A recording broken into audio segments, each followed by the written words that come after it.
are all excited. So allow me to introduce our second esteemed speaker.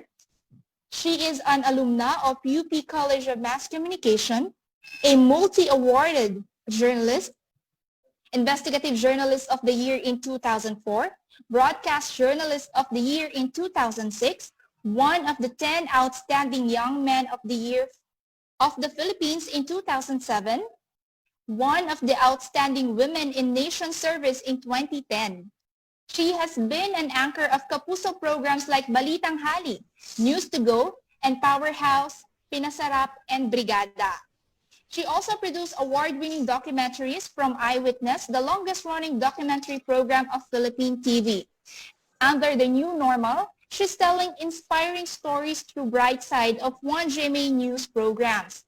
She is also the founder of Project Malasakit, a scholarship foundation which also helps remote communities in Philippines through outreach and community projects. Colleagues, let us all welcome Ms. Cara David. Good morning, Ma'am Cara. Good morning. Morning, Morning, po. everyone. Nagulat naman ako. Akala ko pa-practice ko pa yung PowerPoint ko. So, forgive me kung merong mga technical glitches along the way because this is my first time to do a webinar. I don't even know how to share my screen. So, subukan po natin ito. Magandang umaga po sa inyong lahat. At salamat sa JSAP sa pag-imbita sa akin. My name is Cara Patria David Cancio. I am an assistant professor at the University of the Philippines College of Mass Communication for the past 3 years. At the same time, I am a broadcast journalist. I've been in the media for 25 years, working in the television industry. Pero meron akong mga 1 year sa radio, pero mas TV talaga ako for 25 years. Pero sa araw na ito, I will be wearing my professor hat.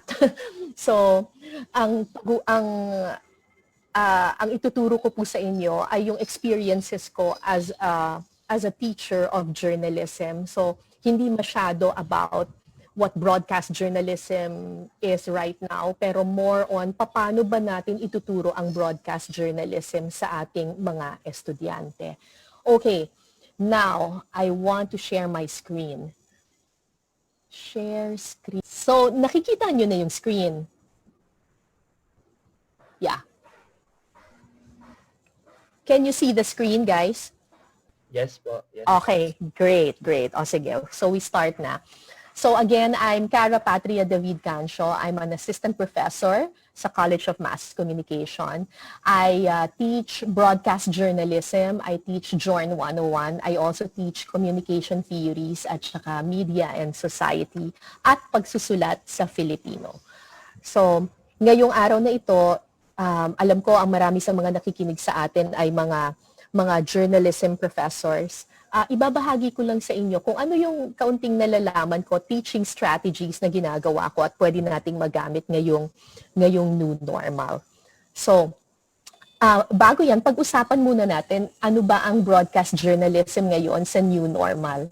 Bago pa naman nagkaroon ng pandemic, nagmamigrate na ang maraming newscast to the digital platform. So yes, meron pa rin tayong traditional TV channels where we do interviews, etc., etc. Pero even before the pandemic, maraming TV networks na yung nagmamigrate to digital. Nagla-live stream kami ng aming mga newscast. Last year, we launched an online newscast na ina-upload namin everyday sa YouTube. Ito yung newscast ni Atom Aralio na Stand for Truth, and it's shot entirely on smartphones. Yung mga reporters dito are all millennials. So, slowly but surely, we're trying to embrace the new phase of journalism kasi nakikinikinita na namin na eventually talagang everything will be digital, everything will be on the internet, everything will be on social media. So, yes, we still have 2 platforms, pero nagpupunta na rin sa digital ang maraming TV networks ngayon. Sa new normal, ang pagkakaiba lang talaga ay wala ng studio interviews. wala nang studio interviews kasi very, very lean and mean na lang yung staff namin sa loob ng newsroom. When I do my newscast, ako lang mag-isa at yung cameraman ko. Yung cameraman, siya na rin ang floor director. Ganun siya. Sobrang wala ng studio interviews, wala ng maraming mga tao. Ako na rin ang nagkakabit ng sarili kong mikropono. Yung audio man namin talagang iniiwan na lang niya yung microphone doon para talagang limited talaga yung interaction ng mga tao. Pero kahit wala ng studio interviews, marami pa ring live interviews na ginagawa, but it's all via remote, via Zoom, via Skype, or via phone patch. Right. Ang news gathering right now,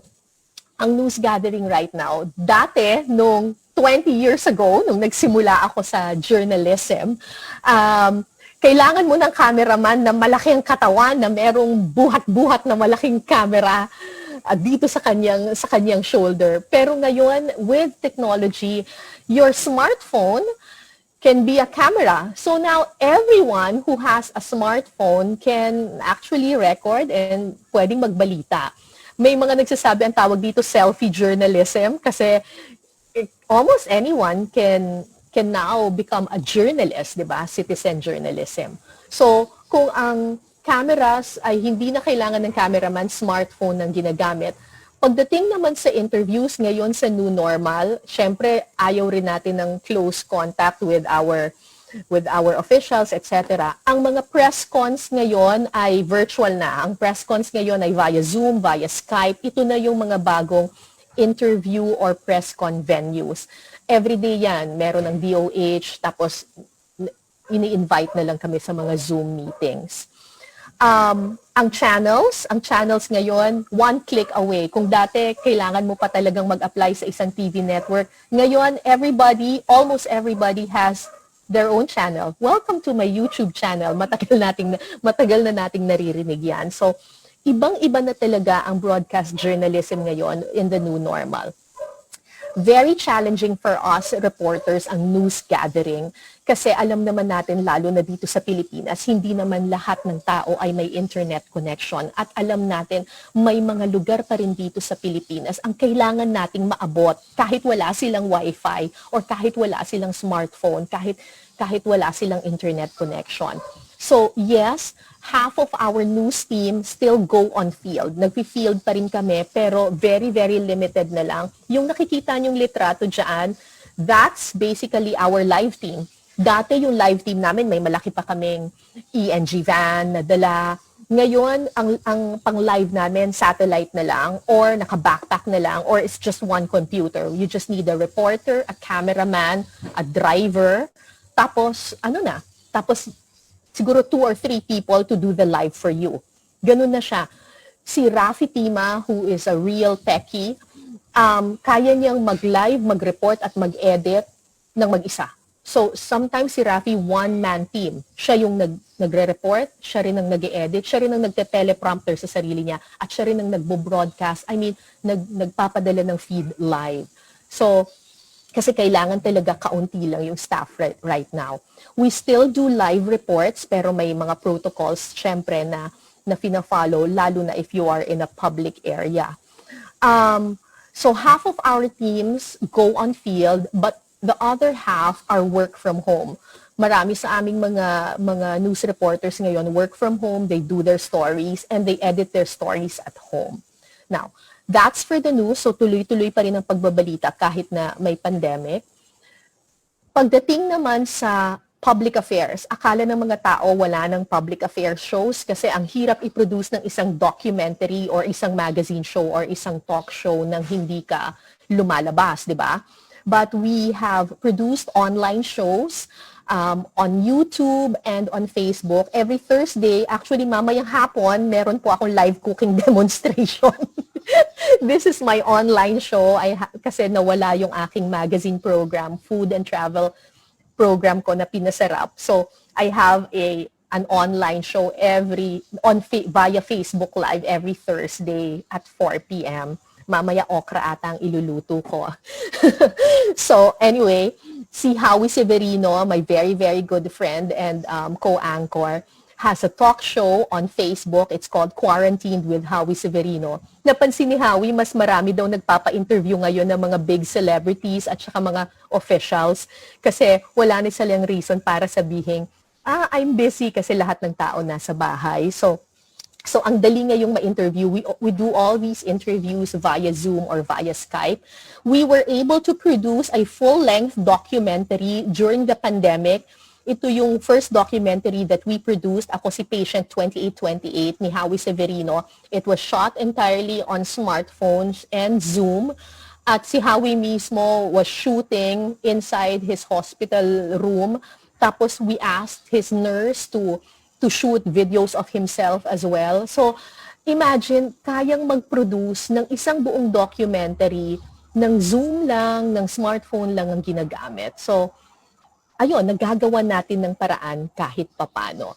Pero, sometimes, syempre, we still have to go on field, lalo na dun sa mga lugar na hindi naaabot ng internet. This week, we launched a new series of programs. It's called New Normal, the Survival Guide. So merong talk show, may magazine show, merong business show, merong light and trending na mga topics, merong family-oriented show na nilaunch namin. The next slide, I'll show you a clip from my show na New Normal. And imagine nyo na lang kung paano namin ito shoot.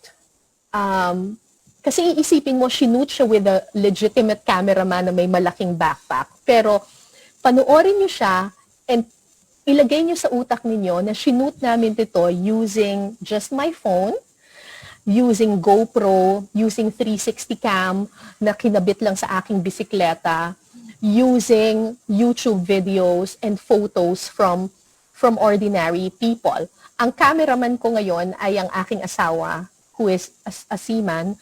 Hindi siya cameraman, pero natuto nang mag-camera yung asawa ko. So watch this kasi pag napanood ninyo, magugulat kayo na, ay, shoot talaga yan na puro phone lang ang ginamit.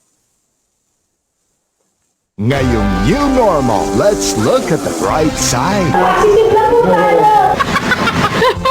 Kwentong all good vibes mula sa inyong tahanan May kalamansi na siya. So happy. Very, very, very happy. hanggang buong bayan. Bayaning frontliners, mapasundalo, Mother instinct dahil kasi nanay din ako. hanggang aso, pati pampakilig.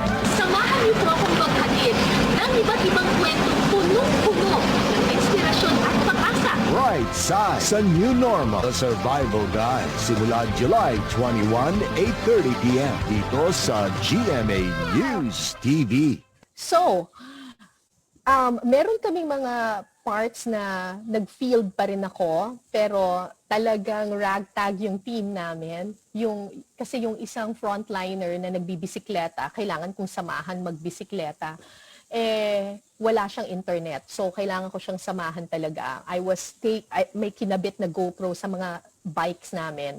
May kinabit akong GoPro sa mga bikes namin para mabivideohan kami habang nagbibisikleta. So, imagine yung nagbibisikleta ako, yung nagsushoot nun ay nasa trunk ng sasakyan, may hawak na cellphone, tapos binivideohan ako. So, why am I telling you this? Because if broadcast journalism is possible in the new normal, teaching broadcast journalism is also possible in the new normal.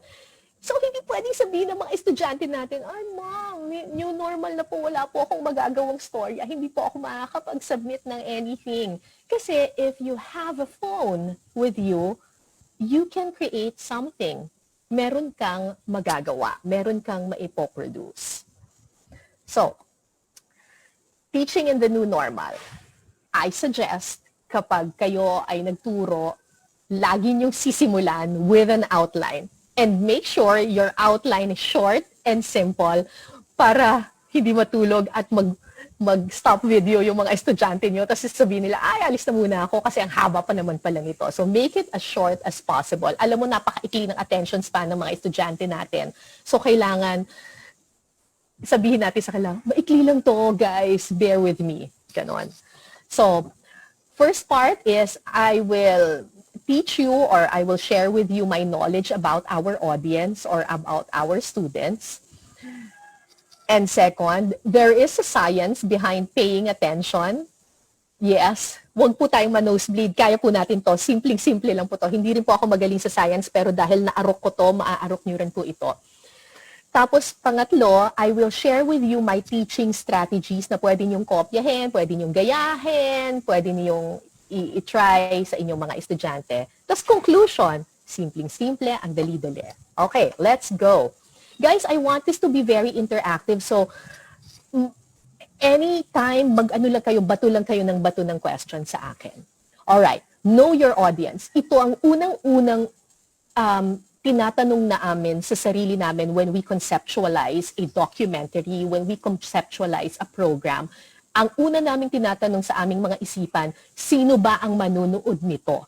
So in our case, ang ating mga estudyante, kailangan kilala natin ang ating mga estudyante bago tayo makakapagturo ng kahit ano. Kasi baka mamaya nagtuturo ka ng nagtuturo, hindi naman pala nagigets ng estudyante mo. So know your audience, know your students. There is a 2016 documentary done by a Stanford-trained physician and the filmmaker named Delaney Ruston. Ang title nitong documentary na ito ay Screen Agers Growing Up in the Digital Age. Our students belong to the millennial and Gen Z generation. Okay? Sino itong mga screen agers na to at bakit screen agers ang tawag sa kanila?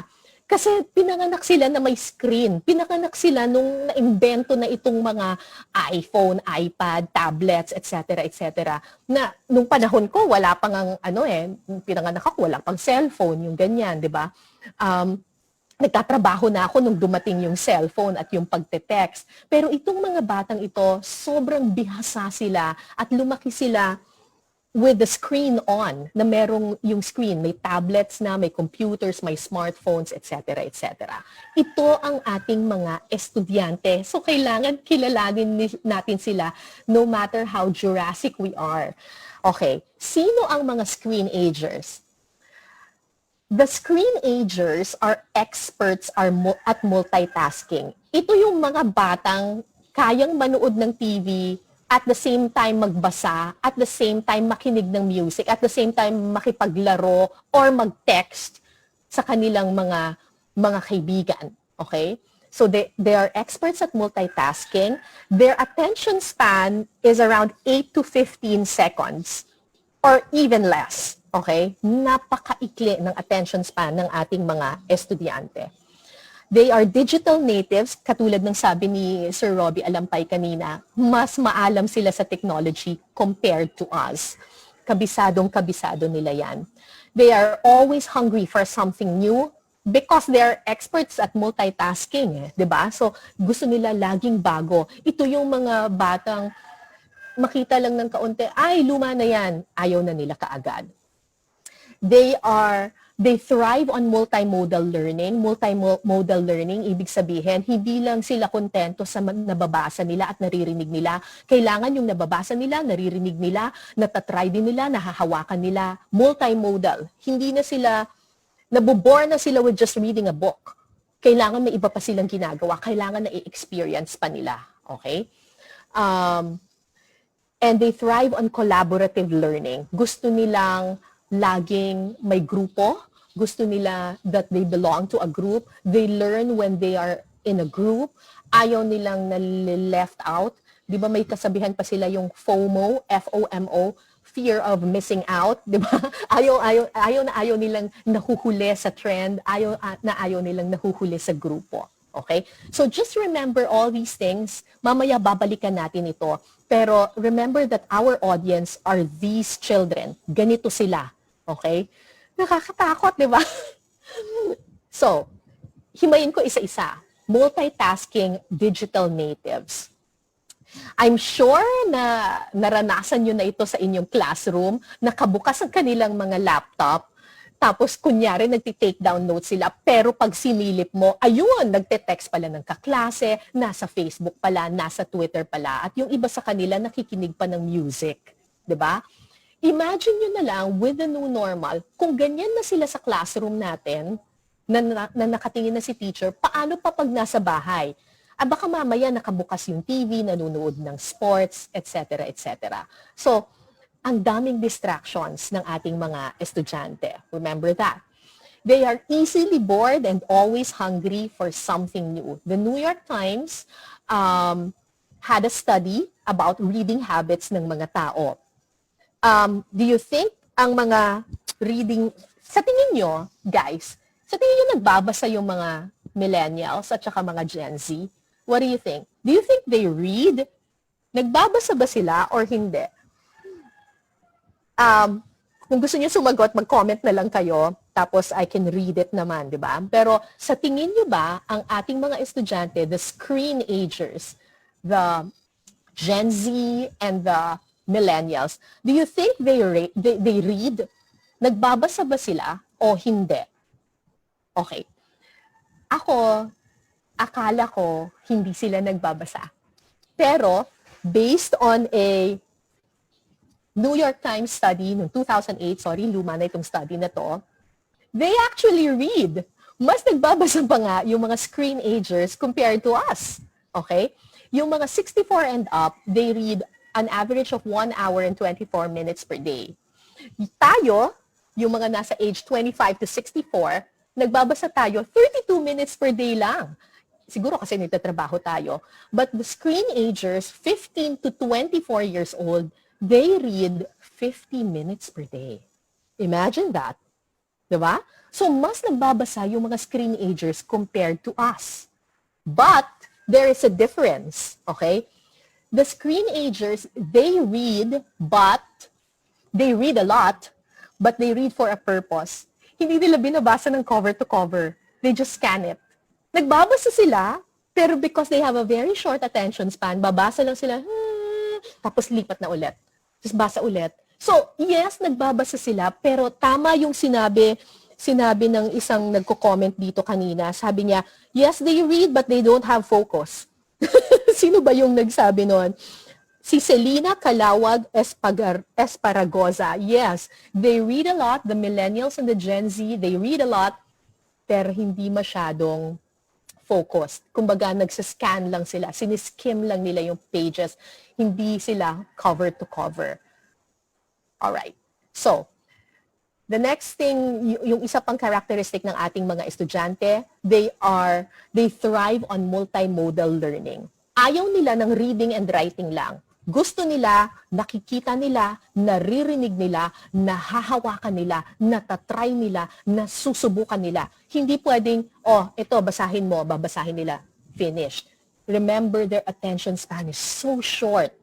At grabe yung pagiging magaling nila sa technology at they're very easily distracted. So, ayaw nila, nabobore sila kaagad with just reading and writing. Gusto nila, maraming iba-iba pang mga ginagawa. So they want to read it, they want to write it, they want to see it, they want to hear it, they also want to do it, and they want to try it.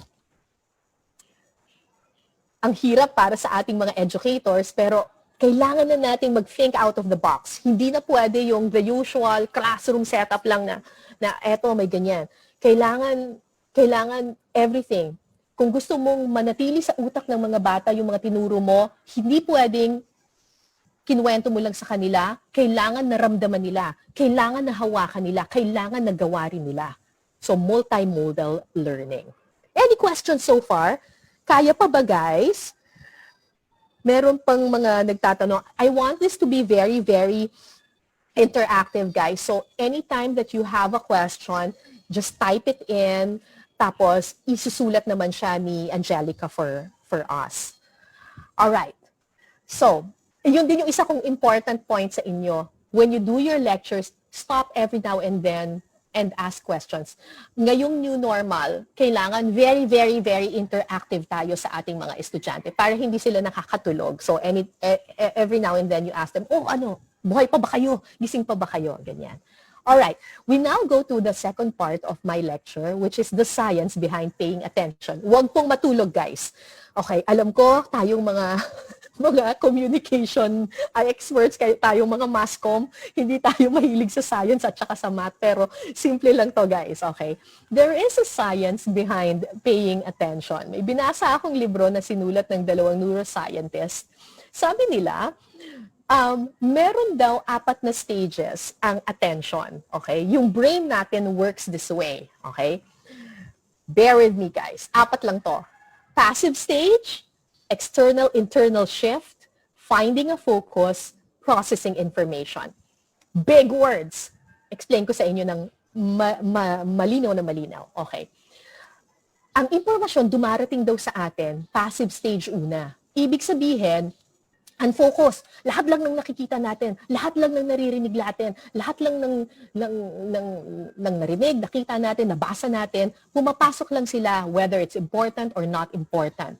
So, unfocused reception of all information. Our screen-agers, ganito sila. Imagine yung mga teenagers natin na nakabukas yung computer, tapos ang daming nakabukas na mga iba-ibang windows at mga screen. Hindi ko alam paano nila na-absorb lahat ng information na yon, but they do. Pumapasok. So, ang unang stage ng brain natin, papasok lang lahat ng information. Papasok lang sila lahat. Okay? Papasok lang. Unfocused. Everything is just inside. Okay? Kailangan salain natin yung lahat ng pumapasok na information. Okay? Doon papasok yung next stage ng brain natin, which is called the external internal shift.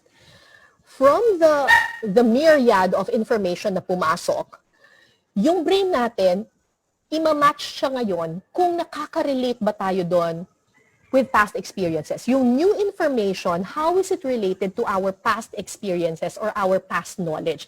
Kapag nakahanap sila ng match, papasok ngayon yan lalo deeper into our brain. Kapag parang hindi sila nakaka-relate, parang, ano daw, ganyan, lalabas na kaagad yon. Okay? So, important na yung mga information, kung gusto mo siyang pumasok at talagang magstay sa utak natin, it has to be relevant to something in the past, relevant to something they know of or past knowledge nila. Pag nakapasok na ngayon sa brain natin, maghahanap ngayon ng focus yung brain natin. Doon na ngayon ipoprocess sa brain natin, ano ba mas importante? Dito sa mga nakapasok doon sa unang filter na yon, ano ba ang pinaka-importante at magagamit ko sa aking buhay? Yun na yung finding a focus. And then finally, processing information. Ito na yung part na, kapag nakapass na siya doon sa second filter, which is extracting the most important, mananatili na ngayon siya sa ating utak.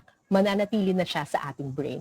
Of course, ang gusto natin, lahat ng information na tinuro natin ay manatili doon sa utak ng ating mga estudyante. Okay? So, just take note of these 4 stages of attention kasi may paraan para ma-assure natin that everything that we teach, or at least majority of what we teach, will be stored in the brains of our students.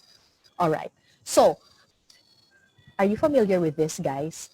Guys, pag hindi ninyo alam yan, ibig sabihin hindi kayo nag-aral ng communication. Ano yan? Ano yung lugar? Ano yung diagram na yan? Alam niyo ba yung diagram na yan?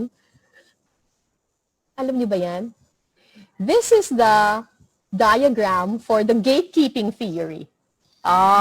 Diba? Okay. So, this is the diagram for the gatekeeping theory. I put this here kasi our brain works in the same way. Para siyang yung gatekeeping theory na may mga maraming balitang pumapasok pero may filter sa gitna, tapos pipiliin lang kung alin yung mga papasok doon sa gate or doon sa filter at saka siya lalabas doon sa media. Okay? So, imagine nyo that your brain is letter M. And all the information is letter N. N, Nancy. M, mama. Yun yung brain natin. Okay? So, yung passive stage, ang dami-daming information na pumapasok. Okay? Pero, ipoprocess siya, okay, doon sa filter, doon sa gate, alin ba dito ang nakaka-relate ako? Tapos, pag nakapasok na siya doon, alin ba dito ang pinaka-importante? Irarank na siya from 1, 2, 3, 4. Alin ba dito ang pinaka-importante? And finally, saka siya ngayon ipoprocess or masustore sa ating brain.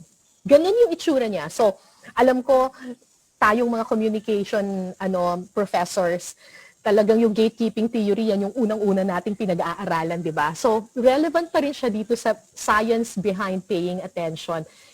Our brain works the same way. Ganun din siya. May 4 na stages at meron ding filters para malaman kung ano yung papasok na impormasyon. Alright. Teaching strategies. Guys, kaya pa ba? Kaya pa? Okay. Alright. So, ito na ngayon yung mga teaching strategies na ginagawa ko. Hindi ko sinasabing tama ang lahat ng ito, pero pwede nyo pong subukan. At somehow nag-work naman siya sa aking mga estudyante. Because we know that our brain works this way, na nagsisimula siya sa passive stage, ibig sabihin pumapasok lahat ng impormasyon. Huwag na nating damihan yung papasok na impormasyon sa mga estudyante. I-outline na natin siya, i-organize na natin siya, i-outline, i-organize. Huwag na tayong mag-attempt ng sobrang daming impormasyon kasi kontian na natin yung papasok doon sa passive stage pa lang. Okay? Aim for short but very concise lectures. Alright. Next. May next stage, external-internal shift. Ito yung dapat relevant sa past knowledge or past experiences. So, pag nagturo tayo, i-relate natin lahat ng mga concepts, theories to everyday life, actual issues, and current events.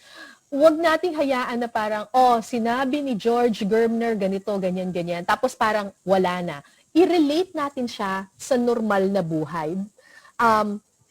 Yes, kailangan ninyong emerge yung what you think is important and what your audience is interested in. Pag minerge mo yung dalawang yon, yung nasa gitna, yun yung what is relevant to them. Yun yung mas may chance na ma-store sa kanilang mga utak. So tell a lot of stories. Magkwento kayo ng magkwento para makarelate ang mga estudyante ninyo. Ayaw nating umabot sa point yung mga estudyante natin na ayan, nakikita nyo ba? I'm still waiting for the day that I will actually use xy plus 420 is greater than x 5y in real life. Diba? I know that some of our theories, communication theories are nosebleed, ganyan. Or kapag nagturo tayo ng data journalism or statistics, ganyan, parang shucks. Diba? Ang hirap. At nabobore na yung mga estudyante natin, nosebleed, di ba? Pero hanapan nyo ng paraan para maka-angkla sila sa real life experiences. Because that's the only way para mag-stick sa brain ng mga estudyante natin yung mga tinuturo natin. Alright. So make learning real, relevant, and relatable. Okay? Remember that. Real, relevant, and relatable. Okay. Third stage, finding a focus. Dahil alam natin, tinitingnan na ngayon ng mga estudyante natin, out of all the information that I've processed, alin dito ang importante? Baka hindi nila alam. So mag-reiterate po kayo ng main points ninyo sa gitna ng discussion or bandang dulo. Mag-summarize or mag-synthesize po kayo every now and then para lang mapaalala sa kanila, huy, important to. Baka mamaya tinatapon mo na important to, ha? Ganon. So, mag-summarize or mag-synthesize kayo every now and then. And yes, always use video, visuals, anything, pictures, visuals, basta anything that is visual to highlight important concepts. Hindi ko to sinasabi dahil I am in the visual industry. Hindi ko to sinasabi dahil nasa media ako at nasa TV industry ako na ang aming 100% criteria ay visuals. I'm not saying that because I'm a broadcast journalist. Importante talaga ang visuals. Okay? Bakit? Hindi ako nagsabi nito. Si Antonio Damasio, isang neuroscientist po, nagsabi nito. Sabi niya, 75% of the information in our brains is visual. In fact, almost all of our brain memory is in image patterns. Yung mga bagay na naaalala natin, lahat sila nandoon in visual terms. Napanood nyo yung movie na Inside Out? Panoorin nyo kasi ang galing nun. Yung animation siya, cartoon siya. Yung Inside Out, meron doong illustration, ito yung may bata tapos pinapakita ko ano yung nangyayari sa brain niya. Totoo yun. Ganun talaga. Makikita mo doon, di ba parang may library doon sa utak ng bata, tapos tinitingnan-tingnan lang nila. And pag tinignan mo, it's all eksena, video, pictures.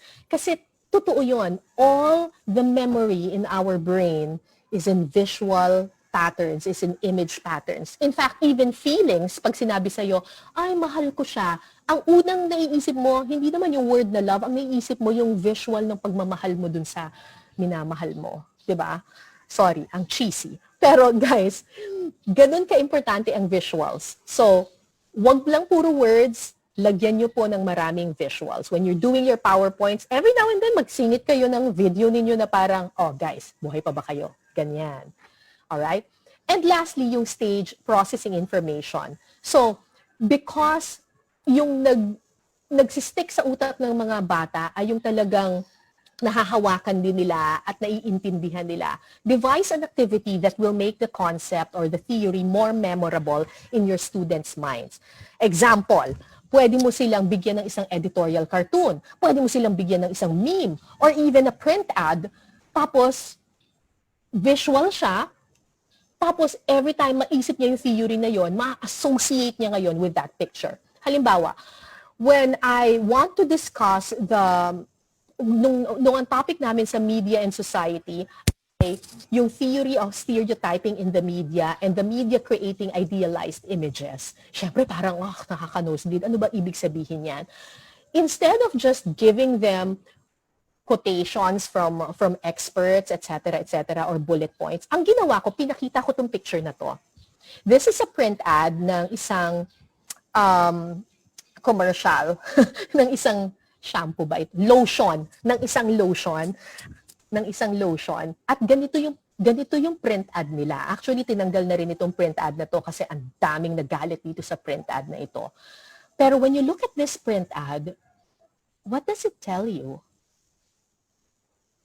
It's creating stereotypes and parang sinasabi na ang ideal image of beauty is being fair and being white. Diba?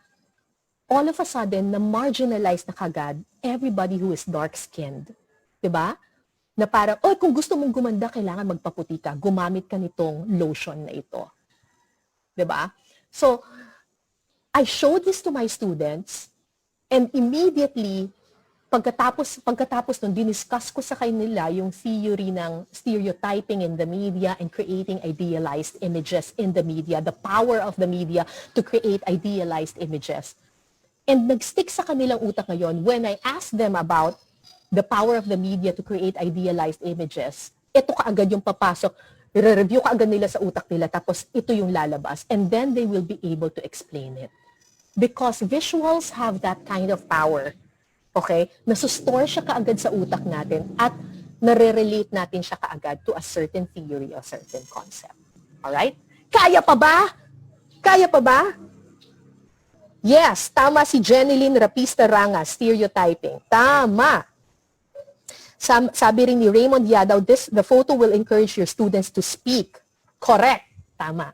Guys, kaya pa ba natin? Kaya pa? Kaya pa? Hindi pa ano yung utak natin? Alright. Moving on. So, recap.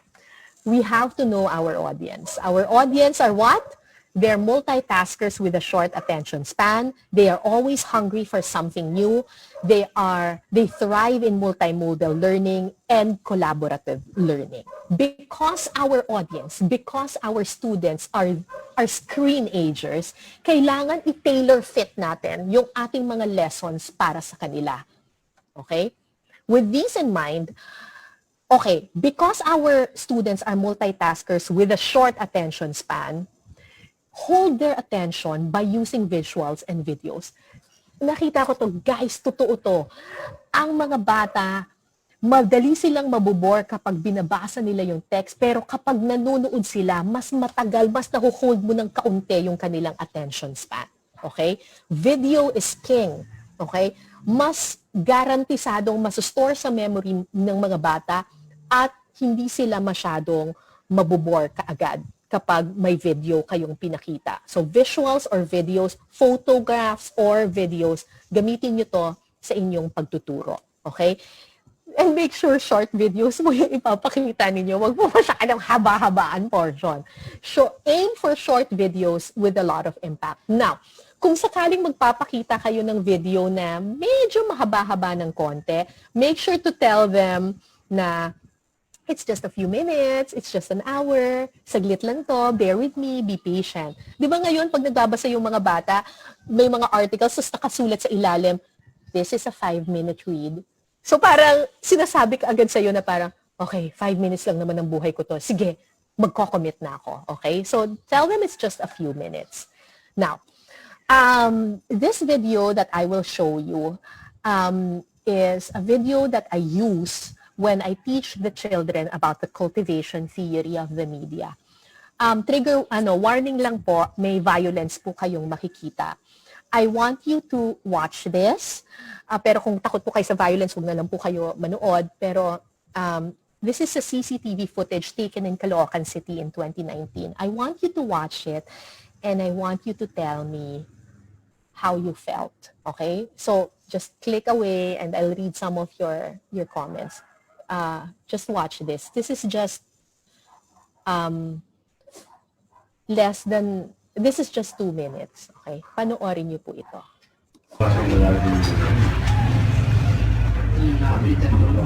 Bumura na ng baril ng isa yun. Nakaputi. Yan. Naka-helmet. Parang bumaba. Nakikita niya na eh, no? Helmet na puti. Tinitigan nga nag-eget eh. Look at the man in the white helmet. Nakita na ba niya? Wala na sa video. May bata kasama. Ulit yun, no? Sa baka. Dalawang tao yan. Ayaw na po. Oh, yun yung Nakapantalan ng pulis yun. Nakapantalan ng polis. Pulis, nakapantalan ng pulis. So may binarel, Tapos yan, tinignan pa rin siya. Oo, yun, tinignan pa rin Tinignan pa rin isa. dalawa yung bumarel. Hindi, apat lang. Apat lang na tao. Apat lang. Tinignan lang. Max. Tapos tutok na Kaya boy, nakatitig mo. Kaya pinakakita nga kung sino gumana. Ano mo narito sa nakaibya? Nasa na kaya yung namatay? Pinatay. Bumulong yan. Habang bumulong yan. Ayun, nasa gitna ng kalye. Binari pa siya. Kaya nga pito, basyo lang kita sa ano lang. Natatakpan ng motor. Sinigurado. Sabay sipa. Nakatawag yan eh.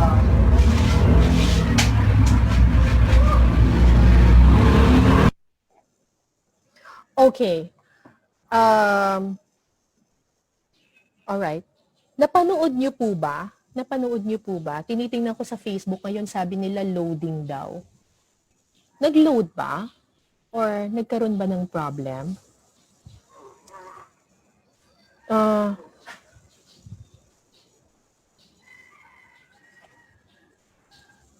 Guys, sabi sa Facebook parang hindi daw naglo-load. Hello, Tama ba? ma'am. Naglo-load ba? Yes po, ma'am, naglo-load po siya. Meron lang po tayong 5 minutes delay. 5 seconds delay lang po. Seconds delay lang po. Okay. Okay, guys. So, were you able to watch it? And pagkatapos nyo mapanood itong video nito, how did you feel? So, basahin ko lang yung mga ibang nagsabi dito. Sabi, very disturbing because, sabi ni Susalin Ramos, very disturbing because people around did not show any care about the victim. Yes. Sabi ni Maryvel Reyes, bakit inignore lang nung iba? Sabi nila, so ako rin actually nung when I was, sabi daw naglo-load pero putol. Okay. So after watching this video, how did you feel? Did you feel angry? Did you feel happy? Did you feel scared? Did you feel, shocked? Ganyan. May mga nagsabi dito, walang awa, mga ganyan. Yeah, so, pinapapanood ko ito sa lahat ng sa aking mga estudyante when I discuss the cultivation theory. And I ask them how they feel about it, and most of them will say they got shocked, they got sad, nalungkot sila, bakit daw walang tumulong, ganyan yung mga tanong, bakit walang tumulong, bakit walang tumulong.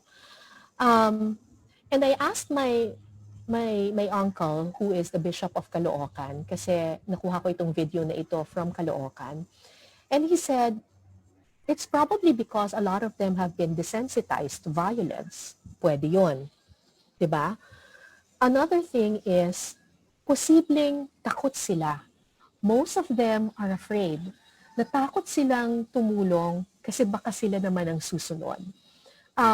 This fear of violence is part of this study or this work by Professor George Gerbner called the Mean World Syndrome. The Mean World Syndrome is part of this theory, umbrella theory called the Cultivation theory, which basically says the more people watch it, people will eventually believe the TV version of reality rather than reality itself. Pag may napanood ka na violence, halimbawa on television, some people siguro mapupush sila to become more violent, pero some people will become more afraid. Iisipin nila, ganito na yung mundo, ayoko na lumabas ng bahay, mean world syndrome. Merong iba na madedesensitize na sila. Iba-iba yung effect sa atin, pero the more you watch it, ulit, the more that you watch it, the more na makukultivate sa utak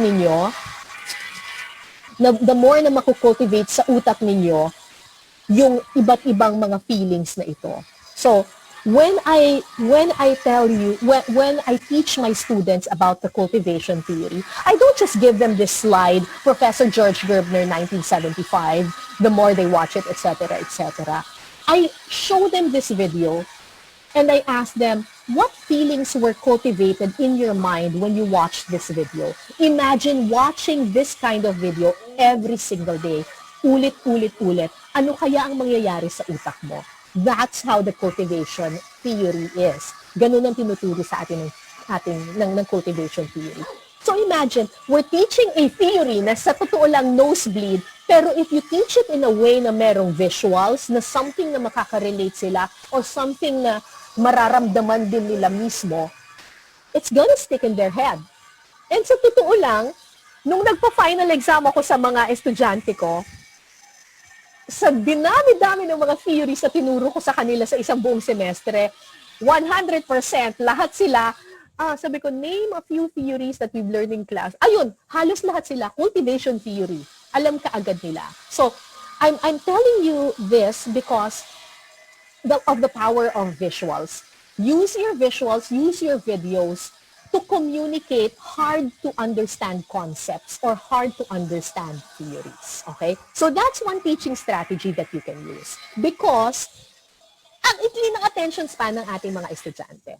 Okay, second, our students are always hungry for something new. Okay? So, because our students are always hungry for something new and because digital native sila at mas marami silang alam sa atin at mas updated sila sa showbiz happenings, involve your students. Silang pagbigay ninyo ng examples, 'di ba? Let them teach us as well. Sabi nga ni Robbie Alampay kanina, make them critique what they've recently seen, or you draw examples from videos, memes, viral posts, and find meaning in them. So hindi pwedeng, ito yung sikat, pero kailangan hanapin natin siya ng lalim. Okay? Halimbawa, nung nagsimula itong pandemic na ito, nCoV pa ang tawag sa kanya, new coronavirus, di ba? Lumabas itong mga memes na ito. Natatandaan ko to kasi sumikat ito sa mga Viber groups ko eh. Itong mga memes na ito, lumabas ito. This picture of yung beer bottles, tas yung picture ni Tony Stark, sabi, umubo yung singkit na maputi pero biglang nagtagalog. So, pinakita ko to sa mga estudyante ko, tawa sila ng tawa. Tapos, sabi nila, nakita ko rin yan, nabasa ko rin yan. Tapos, tawa sila ng tawa. Pero hindi pwedeng matapos dun yung ating lecture. Sabi ko, ano ang sinasabi nito tungkol sa atin? Pag may nakita kang ganito sa media, ano ang posibleng magiging effect kaya nito? This is a form of, pwede itong maging example of agenda setting, pwede itong maging example ng, ng stereotyping. 'Di ba? Maraming mga iba't ibang effects yung media sa ating utak. 'Di ba? So, ginamit ko itong mga memes na ito para lang ma-segue ako, para lang ma-lead ako to a more important concept or a more important theory. Kaya nyo yan, guys. Ang dami-daming makikita sa YouTube, sa Facebook, etc., etc. Draw, kumbaga, hanapin niyo yung mga akala niyo mabababaw at mga viral na post, pero lagyan niyo siya ng lalim. Lagyan niyo siya ng lalim. Alright. Number 3, our students thrive on multimodal learning. So, kung gagawa po kayo ng PowerPoints, make it annotated. Pwede kayong maglagay ng parang ganito, may PowerPoint, tapos mag-insert video kayo or insert audio para once in a while, hindi lang sila nagbabasa, biglang naririnig kayo. Minsan ginagawa ko yan, may PowerPoint ako, tapos bigla nilang magpa-pop up yung mukha ko. So, sabi ko, guys, kaya pa ba? Mga ganyan. Or may mga side comments. Just to make it more interactive. And remember, multimodal yung ating mga estudyante. They wanna be awake once in a while. So baka mabore sila kapag puro mga slide lang. Once in a while, lagyan ninyo ng video. Once in a while, lagyan ninyo ng mga audio. Okay? You can create video lectures and you can also do a lot of class activities and demonstrations kahit nasa bahay lang sila. Now, tip lang po sa paggawa ng PowerPoint presentation. Okay. Totoo to guys ha. Maniwala kayo sa akin. Effective talaga to. How to make effective PowerPoint presentations. Wag na wag maglagay ng mga whole paragraphs except kapag sobrang important. Make bullet points, not whole paragraphs. Avoid too many colors, fonts, and styles. Gaano man sila ka-cute, mag-Arial na lang po kayo. Yung font na Arial. Wag na po kayo mag-iba-iba pang mga kung ano-anong fonts at iba-ibang mga kulay. Alright? Kasi nakaka-distract siya. Follow the 7x7 rule. Alam niyo yung 7x7 rule? This is the rule sa PowerPoints. Maximum of 7 lines per slide. Okay? Maximum of 7 words per line. So ito, hindi kasama yung heading dun sa mga lines, guys. Okay? So, tingnan nyo itong slide na to. 1, 2, 3, 4, 5. 5 slides pa lang ako. 1, 2, 3, 4, 5, 6, 7. 7 words per line. Okay? Huwag na pong mas marami pa. Okay? Maximum of 7 lines per slide, 7 words per line. Okay? And ang font po, minimum of 36 points for headings, 24 points for body. Ayoko pong nakakakita ng mga PowerPoint presentation slides na so kalilinggit ng mga font. Okay? Hindi po yun effective. Okay? So, 7x7 rule, meron pong ganyan sa PowerPoint. And, sobrang important po ito,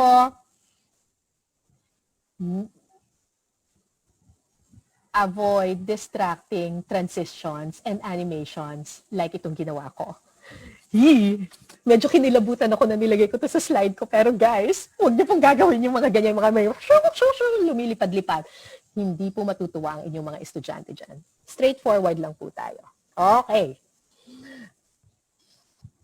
Now, kung gagawa po kayo ng video lectures, meron po tayong basic video requirements. I'm sure yung mga nagtuturo ng broadcast journalism, alam na po nila ito. Landscape format, wag po TikTok format. So, landscape po tayo, pahalang po. Yes, alam ko uso ang mga ring light, pero daylight is always best. Gumaganda tayo lahat, ang mga skin natin kapag daylight.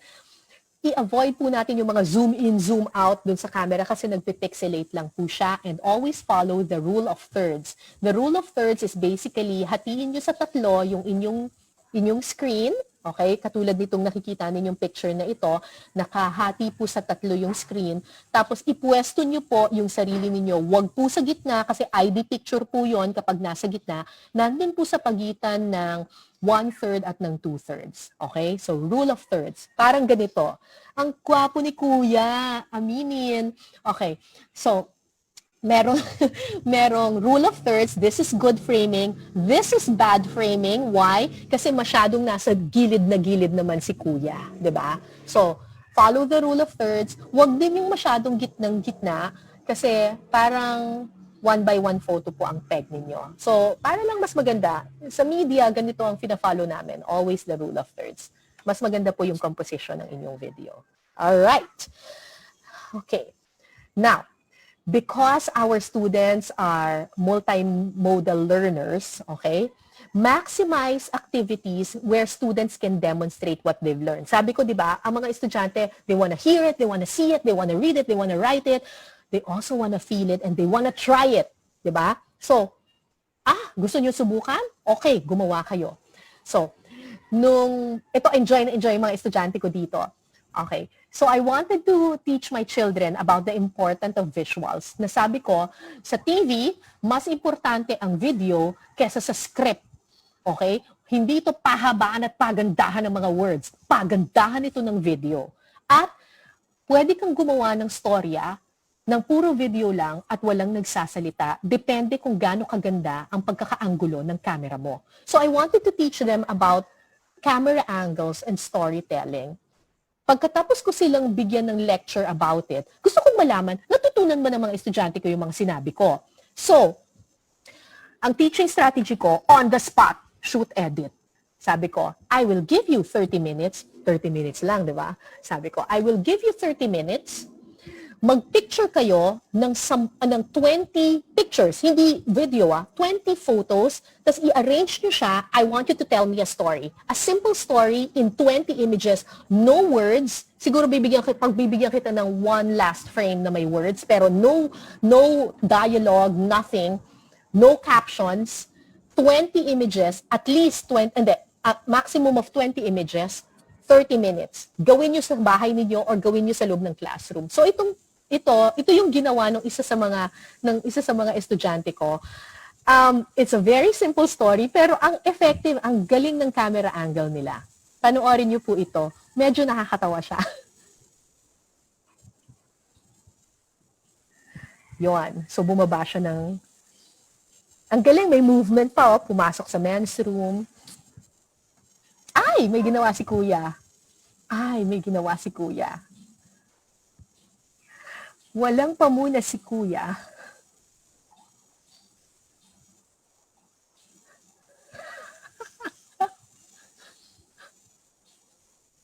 Ayun siya tumatakbo.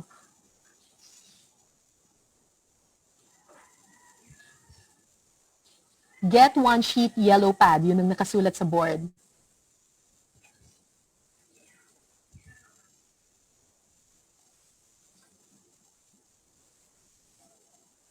Alright, so that's around 18 frames lang ata yun if I'm not mistaken. They did it for 30 minutes, pero walang audio, walang words, walang captions except for this slide. Pero you know what the story is about, di ba? And pagkatapos ng lesson na yon, sabi ko sa kanila, that is proof that video is king. Na pwede kang magkwento kahit wala kang salita. Basta maganda ang anggulo ng camera mo. Yon. So pagkatapos nun, naisip ka agad ng mga estudyante na, oo nga pala, camera angles, yun ang pinaka-importante. Okay? So, at ito, ginawa lang nila sa loob ng classroom, sa loob lang ng eskwelahan. So, ibig sabihin, pwede nyo gawin itong activity na ito para sa inyong mga estudyante. Sabihin nyo, gawin lang nila dun sa loob ng bahay nila. Very simple, pero na-demonstrate nila yung importance ng camera angles. Diba? Lahat naman tayo, tinuturo siguro natin yan in our broadcast journalism classes. Alright. Our students thrive well in collaborative learning. So, encourage po natin ng group discussion. Another important teaching strategy na pwede nyo pong gawin ay voting. Okay? Minsan, meron tayong mga estudyante na ayaw magsalita minsan, yung talagang ayaw nila mag-recite. So, ang ginagawa ko, nagpapa-raise ako ng hand. Or siguro kung naka-zoom tayo, pwedeng magpapa-comment or magpapa-like at saka yung mga emoji na, okay, angry at saka hindi angry tsaka happy, parang ganon. So, magpapa-vote ako, sasabihin ko kunyari, the medium is the message, true or false, parang ganyan. Tapos, mag-vote ngayon sila. Tapos, pag nakapag-vote na sila, okay, titingnan mo ngayon, sasabihin ko ngayon, humanap kayo ng kaklase ninyo na iba yung vote sa inyo. tapos you try to convince them. So magiging collaborative ngayon yung learning. Hindi lang one way na yung teacher nagtuturo, yung classmate, tinuturuan niya yung kanyang kapwa-classmate. Guys, maganda tong teaching strategy na ito. Voting, posing a question, and then asking the students to convince their classmate to their side. Alright. You can also maximize group activities. Ngayon, kaya na naman nilang mag-connect sa internet, di ba? Or mag-usap-usap sila. So, pair, ganyan. Okay. Isa sa mga magagandang group activities na pinapagawa ko sa kanila, minsan pinapag-pair ko sila. I wanted to teach them about gatekeeping at saka yung pagla-line up ng news editor. So I will teach them, I will show them this. This is the actual news lineup nung March 12, 2020 ng State of the Nation with Jessica Soho. So I gave them, I think 20 ito, if I'm not mistaken, 20 news items, iba-ibang news items, actual news items ito na kinuha ko from television. So, Tom Hanks and wife test positive, NBA suspends season after Utah Jazz player test positive, Duterte address regarding COVID-19. So, 20 iba't ibang mga news items. Pagkatapos, sasabihin ko, mag-group kayo or mag-pair kayo. Okay? Sasabihin ko sa kanila, using yung mga natutunan nating news values, either Nicholas Luman or Galtung and Rouge na mga news values, i-analyze ninyo yung mga news items na pinakita ko. At gumawa kayo ng news lineup. Kung kayo ang news editor ng State of the Nation with Jessica Soho, mamili kayo ng 15 out of the 20. Sa tingin ninyo, alin ang idadrop at alin ang papasok sa newscast. Tapos, alin ang mauuna at alin ang kulelat sa dulo. Ay, nako guys, pag pinagawa nyo itong activity na to sa mga estudyante ninyo, makikita niyo yung grupo, nag-aaway-away, hindi ba nag-aaway-away, pero nagde-debate talaga sila. Sabi, hindi, mas importante yung kay Duterte. Hindi, mas importante yung kay Tom Hanks. Ganon sila. Tapos, ang ganda. Tapos, ang ganda nitong activity na to, kasi, na-encourage mo yung group discussion at the same time, na-mimic mo yung actual na nangyayari in the newsroom. Kasi sa newsroom, ganun talaga yung nangyayari. Nagdedebate talaga yung iba't ibang mga reporters kung alin ang mauuna at alin yung madadrop doon sa lineup. So, you're hitting two birds with one stone. Natuto na yung mga estudyante mo na iparamdam mo pa sa kanila kung ano yung actual setup pagdating sa loob ng mga newsroom. Yun. Ang top tools for learning based dito sa survey noong 2019 ay YouTube, Google Search, PowerPoint, Google Drive, Word, Wikipedia, WordPress, and Zoom. I'm sure lahat naman tayo alam na natin ito, kabisado natin ito. So gamitin niyo po itong mga tools na ito. Ang dami po, there's a wealth of information sa YouTube, ang daming videos na pwedeng makuha. Sa Facebook, marami rin. Gamitin niyo po itong mga tools na ito para sa inyong pagtuturo. Kasi dito natin makukuha yung visuals eh. Dito natin talaga makukuha yung pang-hook natin dun sa ating mga estudyante. But I would like to remind you na at the end of the day, technology should not dictate learning. Technology is just a tool for learning. Kung ano man ang matututunan ng ating mga estudyante, nasa sa atin yon. Content pa rin ang king. Kumbaga, tayo pa rin ang magdidikta. Yung technology, tool lang yan. Hindi yun ang dapat na nagdidikta ng ating tinuturo. Okay? Finally, laging tinatanong kahit sa media, ano bang mas importante? Yung kwento o yung pagkakakwento? Is it content versus treatment? May ibang mga tao naniniwala na, hindi, basta maganda ang pagkakashoot mo, basta maganda ang pagkaka-edit mo, panalo na yan.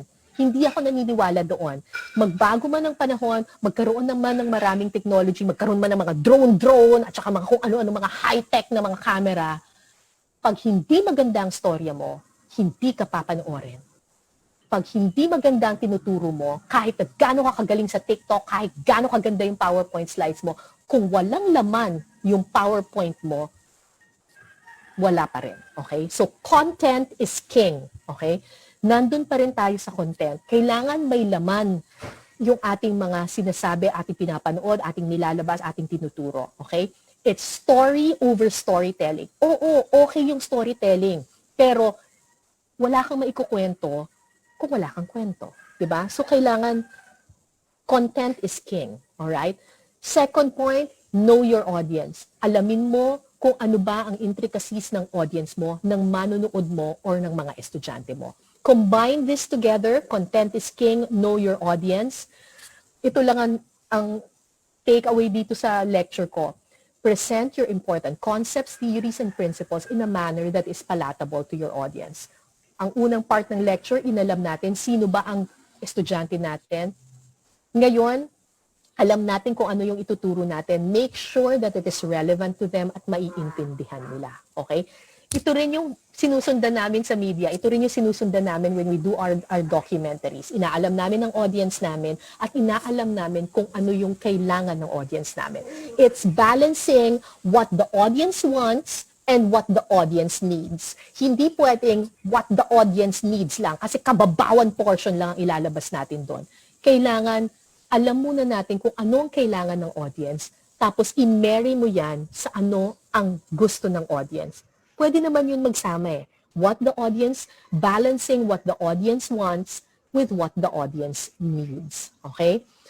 Yes, we should embrace new technology, but never ever sacrifice content for fluff and gimmick and kababawan. Okay? Kailangan may lalim pa rin.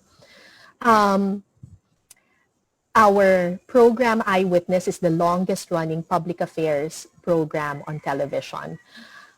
We've been in the industry for 20 years. Kami ang unang TV documentary program in the Philippines. At I think we are also the most awarded. Sorry po, magbubuhat ng bangko. Sorry po. Pero yung Eyewitness when we started, walang naniwala na it will succeed because masyado daw malalim, masyado daw mahaba, masyado daw seryoso. Pero naniniwala kami na pwede mo na yung mga bagay na malalalim, pwede mong ikwento na madaling intindihin. At yung mga bagay na mabababaw, pwede mong palalimin ang pagkakakwento. Ito yung formula ng aming programa for the past 20 years at 2 dekada na, and we're still here.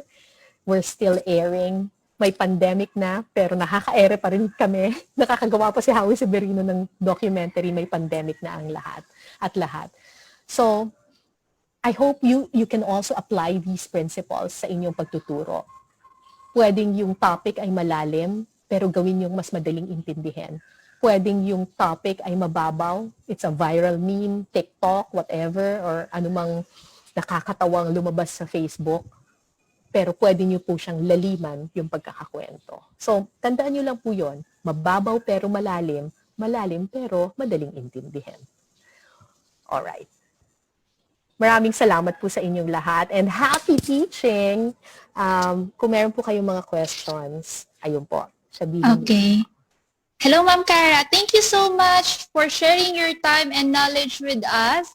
And very informative and interactive po ang inyong presentation. During po ng presentation niyo, mababasa niyo po sa ating Facebook live stream na ang saya daw pong maging student ninyo, ma'am. So, papa-enrollin na po ba natin sa graduate program po natin, ma'am, sa UP? Mababa ako magbigay ng grade. Joke. Naku. Hindi, joke lang. Okay po, ma'am. Mga questions po natin, we'll limit po sa 3 topics po. Meron pong for teaching, documentaries, and broadcast journalism. For the first question po from Nam Shaumara, how about the situation in remote areas where access to internet is limited? How can we still adapt to the new normal? Okay, alam ko na limited yung access sa internet lalo na in the remote areas, pero ang alam ko parang meron silang sinasabi na modular kind of learning. So, ako ang suggestion ko kung kunyari mahina yung internet at hindi niyo kayang magkaroon ng Zoom meetings, pwede niyo gawin na magbigay kayo ng assignments ng mga take home. So, pwede kayong magpagawa sa kanila ng mga videos, yung mga ganyan to demonstrate what you've taught them. Tapos isasubmit sa inyo via Google Drive or via USB or whatever. Ang pwede niyong gawin medyo parang blended learning. Meron kayong isang araw na sasabihin niyo, okay, sa araw na ito magle-lecture ako. Karirin niyo po na magkaroon kayo ng internet connection para sa araw na to kasi ibibigay ko po sa inyo lahat. Tapos, yung mga ibang meetings ninyo, pwedeng take take-home na or mga demonstrations na sa bahay, ganun na yung mga gagawin. Or you can even make video lectures tapos save it in a USB. Pwedeng ganun po ang gawin ninyo. Merong isang araw na naka-Zoom meeting kayo, tapos may mga 3 araw na on their own natututo yung mga estudyante through yung mga simple activities like what I've shown you. Bigyan nyo sila, kunyari, bigyan nyo yung news lineup, tapos, gumawa ka, tapos isubmit mo sa akin. Yung gano'n, tapos i-discuss natin. Tipong ganyan. Gawa ng paraan. Okay po. Next question from Natividad Agaton. Please share with us some of your techniques in motivating campus journalists to be more interested in broadcasting, especially in remote areas like us. Paano i-encourage? Siguro, sabihin sa kanila na yung isusulat nila doon sa kanilang mga campus newspapers doesn't have to be yung sobrang seryoso lang talaga yung mga isusulat. Pwede silang mag-insert ng mga other things of interest to them, 'di ba? Kung kaya, ako pakiramdam ko kung kaya ng mga taong mag-post ng mga mahahaba sa Facebook, kaya siguro nilang magsulat sa dyaryo, 'di ba? Minsan kasi nai-insecure yung mga bata na iisipin nila, ay, ano yan, school newspaper, baka hindi ko yan kaya. Pero ang husay-husay niya sumulat sa Facebook, 'di ba? So, parang ilapit natin sa kanila yung school paper, tapos sabihin natin sa kanila kung kaya mong mag-produce ng ganito kagagandang mga content sa iyong YouTube channel, sa iyong Facebook page, kayang-kaya mo rin siguro doon sa ating school newspaper. Diba? Kasi parehong media lang naman yon, yun nga lang yung isa social media, tapos yung isa traditional media. Okay, thank you so much, ma'am. Another question from Don Mark Gonzalez Atencio. Hello, Ma'am Cara. What do you think would be the new trends in documentary making in this new normal? New trends. Medyo nangangapa pa kami ngayon sa documentary making kasi ayaw rin namin i-expose yung aming crew, yung aming segment producers, yung aming directors. Ayaw namin sila masyadong i-expose doon sa pandemic. So, ang trend talaga ngayon is medyo mas nahihirapan kaming mga host.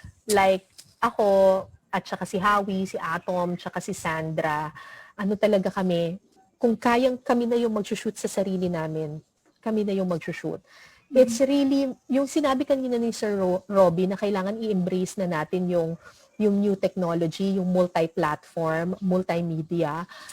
Yes, hindi na pwede ngayon, gone are the days na yung mga documentaries or gone are the days na yung mga journalist ay nagmamaganda lang at nagbabasa-basa lang.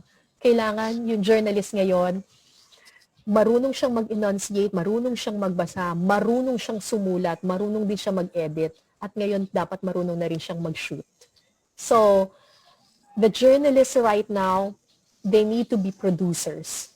Kailangan producers na sila. Well, kami naman sa GMA, hindi naman kami nahihirapan kasi hindi ka pwedeng maging on-cam reporter kung hindi ka producer muna. So, ako dumaan ako sa pagiging researcher, PA, segment producer, writer, bago pwedeng lumabas na yung mukha ko sa TV. Ganun siya. So, ngayon, kailangan alam mo lahat. Kailangan marunong ka mag-edit, marunong kang magsalita, marunong ka ring magsulat. Hindi pwedeng ganda lang.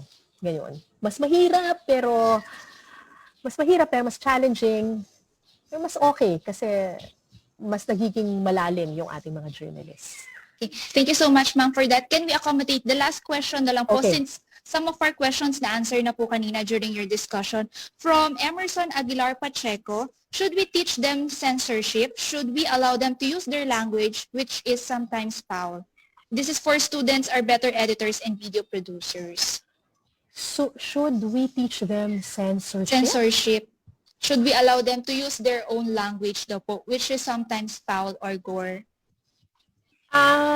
Kasi minsan meron tayong mga estudyante na medyo foul na yung kanilang language, di ba? I don't really teach them censorship, but parang nakakatakot naman yung censorship. What I tell my students are, what I tell my students, what I tell my segment producers, our writers, is this. Alalahanin ninyo na hindi lang kayo ang magbabasa or manunood ng ginagawa ninyo. Always remember na yung audience ninyo malawak. Okay? Maraming iba't ibang mga tao ang manunood nito. At posibleng hindi lahat ng tao maiintindihan where you're coming from or ano yung lengguwahe mo. So try to make it, hindi naman as palatable, pero parang just keep it in mind na maraming makakapanood nito. Keep it in mind na maraming manunood nito, maraming magbabasa nito. And siguro naman kapag may sense sila na nalaman nila na, ay, papanoorin to ng tatay ko, papanoorin to ng nanay ko, papanoorin to ng teacher ko, hindi lang mga kaibigan ko ang manunood. Sila na mismo sa sarili nila, yung kumbaga magti-tailor fit ng paano nila ikukwento yung kwento. Maraming paraan ng pagkukwento na hindi naman nakaka-offend palagi sa mga tao. Pero sinasabi ko rin sa kanila na wag mong isa-sacrifice yung content mo. Kung ano yung gusto mong sabihin, sabihin mo siya. Pero baka pwede mo siyang ikwento in a way na mas maiintindihan ng lubusan ng mas nakararami. Ganun. Okay. Thank you so much, Ma'am Cara. Maraming salamat po for sharing your time and knowledge with us sa mga fellow journalists and educators po natin. Do you have any last message, invitations, or plugs po sa inyong mga shows? Maraming salamat sa JSAP sa pag-iimbita sa akin. At siguro mensahe ko lang sa mga fellow educators ko. Sa panahon po ngayon na under attack ang media, ito yung panahon na dapat lalo tayong maging mas masigasig sa pagtuturo natin sa mga future journalists ng bansang ito. Maging mas masigasig tayo, huwag tayong magpatalo sa pandemic, huwag tayong magpatalo na wala kaming ganitong resources, ganyan. We all need to be more creative kasi umaasa sa atin yung mga estudyante natin. And remember, ang hinuhubog natin ay yung mga utak ng mga susunod na journalist ng bansang ito. Napakalaki ng ating responsibility. Huwag po nating sasayangin itong responsibility na ito para magbahagi ng mga tunay na dapat nilang malaman sa ating bansa. So, kaya natin yan, guys. Kapag ginusto natin, laging may paraan. So, kaya natin ito. Happy teaching, everyone, at sana po may natutunan kayo. Maraming salamat po ulit, Ma'am Cara David. I hope all our educators learned a lot from that. Alam ko po na na-excite kayo na magturo dahil po sa mga insights and sa discussion po ni Ma'am Cara David. So maraming salamat po. It is our pleasure to have you here with us today. Palakpakan po natin si Ma'am Cara kahit magkakahiwalay po tayo. Salamat po, Ma'am Cara. Salamat. Thank you.